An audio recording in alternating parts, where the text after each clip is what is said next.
박에스더 선생님이 1877년에 태어나셨어요. 1876년이라고도 많이 기록이 되어 있지만 1900년에 미국에 계실 때 인구 조사를 했을 때 센서스 기록에는 1877년으로 되어 있기 때문에 1877년으로 저는 쓰고 있는데 1877년에 태어나시고 그로부터 몇 년 후에 8년 정도 후에 선교사님들이 조선에 들어오십니다. 1885년 4월 5일에 장로교에서는 원더우드 선교사님, 그리고 감리교에서는 아펜젤 선교사님과 또 의료 선교사로 스크랜튼 선교사님과 그리고 그의 어머니셨던 스크랜튼 대부인이 이제 조선에 입국을 하시게 됩니다. 그러면서 아펜젤 선교사님의 그 선교 사역을 도울 한국 사람들이 필요했었어요. 여러 가지로 잡일도 해줄 뿐만 아니라 말도 끌어줘야 되고 조사라고 얘기를 했었는데 그 조사가 바로 이 박에스더의 아버지였던 김홍택이라는 분이셨습니다. 그래서 선교사님과 외국 문물에 많이 이제 접촉을 할 수 있는 기회가 많았겠죠. 그러면서 스크린튼 대부인께서 스크린튼 선교사님의 의료 선교사님의 어머니인 스크린튼 대부인께서 이화학당을 시작을 하십니다. 아펜젤 선교사님의 조사였던 이 김정동 선생님의 아버지가 딸을 이화학당에 보내면 그래도 앞가림하면서 살 수는 있겠구나라는 생각하에 이화학당에 보내기 시작을 합니다. 그리고 나서 이제 많은 선교사님들이 오시고 또 이후에 의료 선교사님도 오시게 됩니다. 그런데 그때는 남자와 여자가 확실히 분리되어 있었고 남자가 여자의 몸을 만진다는 건 있을 수 없는 일이었기 때문에 그것을 알게 됐기 때문에 선교사님들도 이제는 여성 의료 선교사님을 보내기 시작을 합니다. 그래서 여성 의료 선교사님들이 오셔서 여성과 아이들을 위한 병원을 여시게 되는데 그것이 바로 보구여관이라고 하는 정동에 있던 보호하고 구하는 여성들을 위한 그런 병원을 시작을 하십니다. 그리고 그 보구여관의 두 번째 여자 의료 선교사님으로 오신 분이 로제타 홀이라는 선교사님이셨습니다. 로제타 선교사님께서 이제 조선에 오셔서 사역을 시작하시는데 도와줄 사람이 또 필요한 거예요. 아버지 김홍택이 아펜젤 선교사님을 도왔듯이 로제타 홀 선교사님을 도와서 병원과 여러 가지 일들을 도와줄 사람이 필요해서 이화학당에서는 몇몇 학생들을 이제 보구여관으로 파송을 하게 되죠.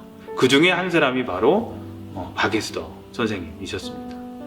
홀 선교사님에 의하면 아주 총명하고 똘똘했다라고 그렇게 기록이 되어 있는데 줄곧 잘 통역뿐만 아니라 간호사 보조 업무까지도 박에스더가 줄곧 잘 했다라고 그렇게 기록이 되어 있어서 자기와 같은 의사로 키우고 싶은 그런 마음들이 싹이 트고 있었습니다.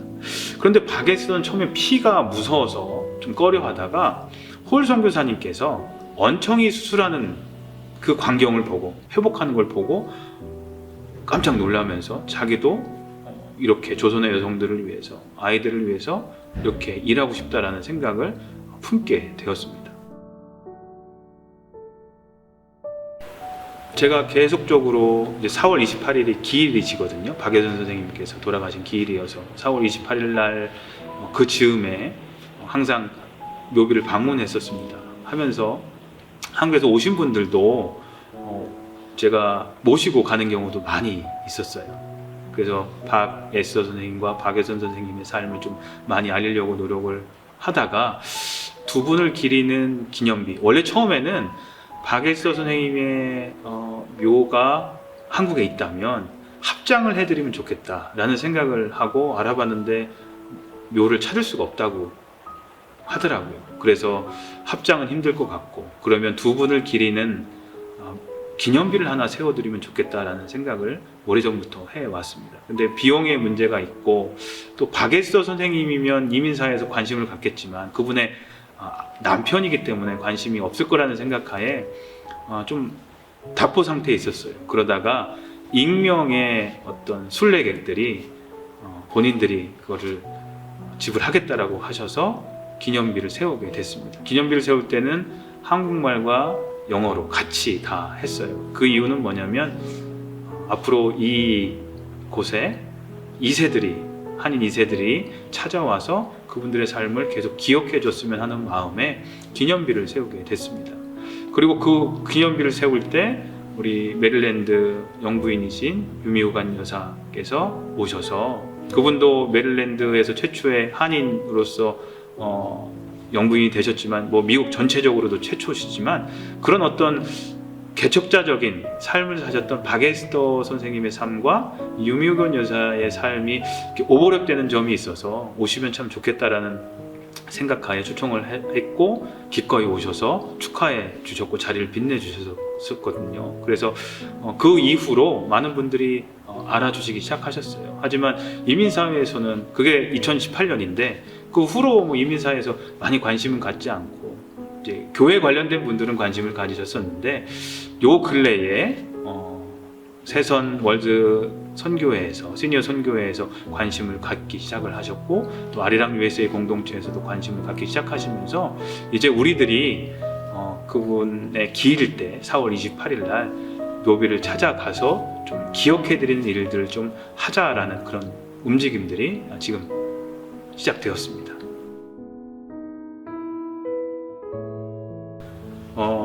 이화학당을 처음으로 시작하신 스크린튼 대부인 역시 여선교에서 파송한 선교사님이셨습니다.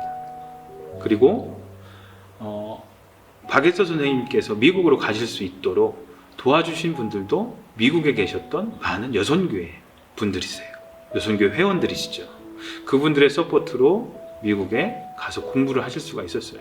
넉넉하게 공부하실 수 있을 정도는 아니었어요. 그러니까 남편이 그렇게 여러 가지로 레스토랑이나 농장에서 일을 하시면서 서포트를 하셨죠. 그런데 기록에, 많은 기록들에 보면은 에스더가 와서 많은 여성교회 분들이 서포트 해주시고, 그리고 많은 강연회 같은 데도 교회에서 초청을 하셔서 조선의 이야기도 듣고 선교 이야기도 듣는 것들을 보면서 많은 관심이 있었다는 것을 알게 됐죠. 근데 또 거기서 관계가 끝난 것이 아니라 1900년에 이제 의과대학을 졸업을 하고 어떻게 진로를 어떻게 할까? 주변에서는 박에스더 선생님을 한국에, 조선에 가지 말고 그냥 미국에서 의사 생활을 해도 충분하지 않겠느냐.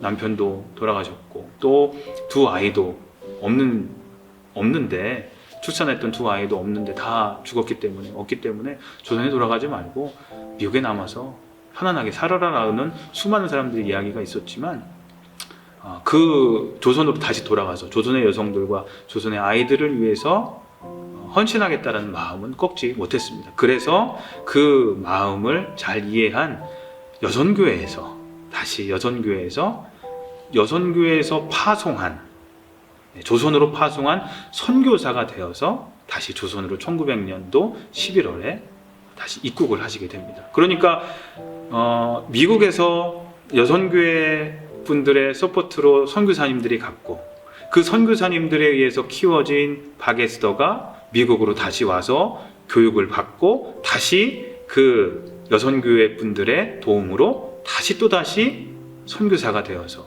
조선으로 돌아가는 일들이 일어나게 된 것이었죠. 그러니까 그분의 삶 가운데 여선교회 분들의, 여성들의 역할이 상당히 컸다라는 거죠.